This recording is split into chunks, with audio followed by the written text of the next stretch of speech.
नमस्कार, हिंदनामा न्यूज में आप सभी का स्वागत है। क्या मऊगंज के क्षितिज पर मंडरा रहे काले बादल? क्या मऊगंज फिर से शामिल होगा रीवा में?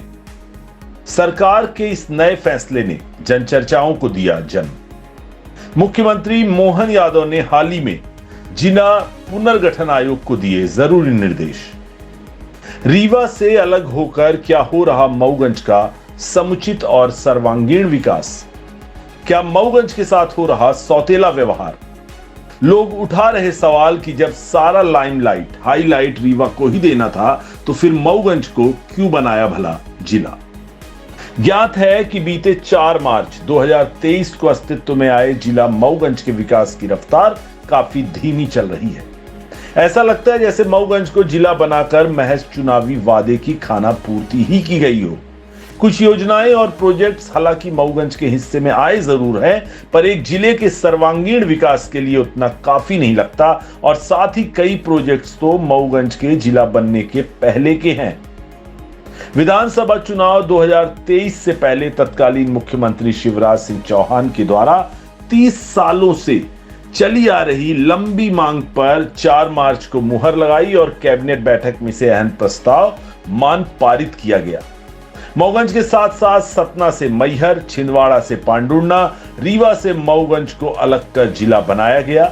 इसी तरह विधानसभा चुनाव से पहले प्रदेश में 3 जिले बने। दिलचस्प बात यह है कि इस जिले में 2 विधायक हैं, गिरीश गौतम और प्रदीप पटेल।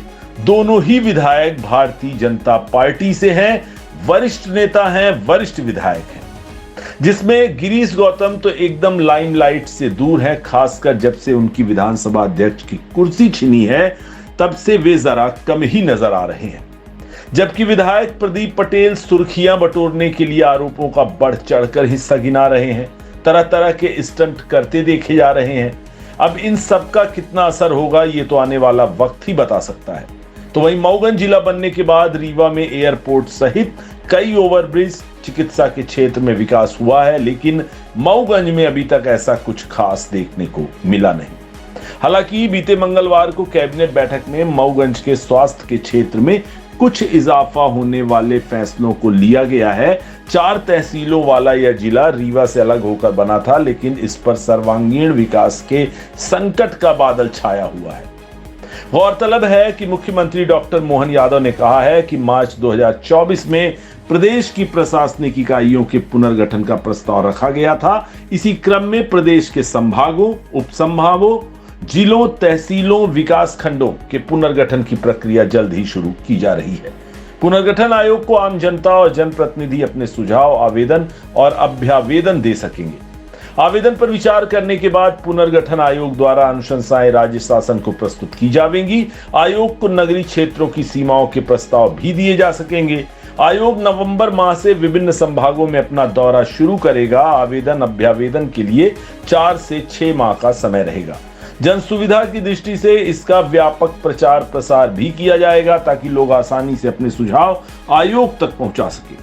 मुख्यमंत्री डॉक्टर मोहन यादव ने मंत्रिपरिषद की बैठक के पहले अपने संबोधन में यह जानकारी दी।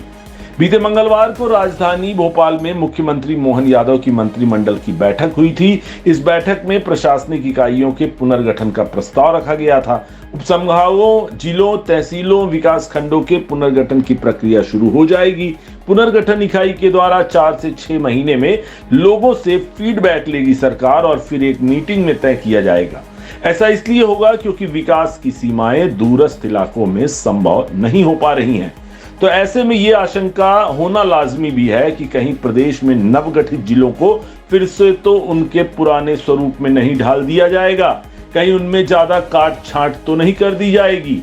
हालांकि यहां यह स्पष्ट कर दें कि फिलहाल ऐसा कोई आदेश या इस संबंध में ऐसी कोई भी मंशा सरकार की तरफ से अधिकृत रूप से जाहिर नहीं की गई है। लेकिन जिस तरह से कैबिनेट बैठक में प्रशासनिक इकाइयों के पुनर्गठन का प्रस्ताव रखा गया है, उससे इस तरह की कई बातें अब जनचर्चाओं और राजनीतिक गलियारों की रायशुमारी के केंद्र बिंदु में जरूर आ गई है।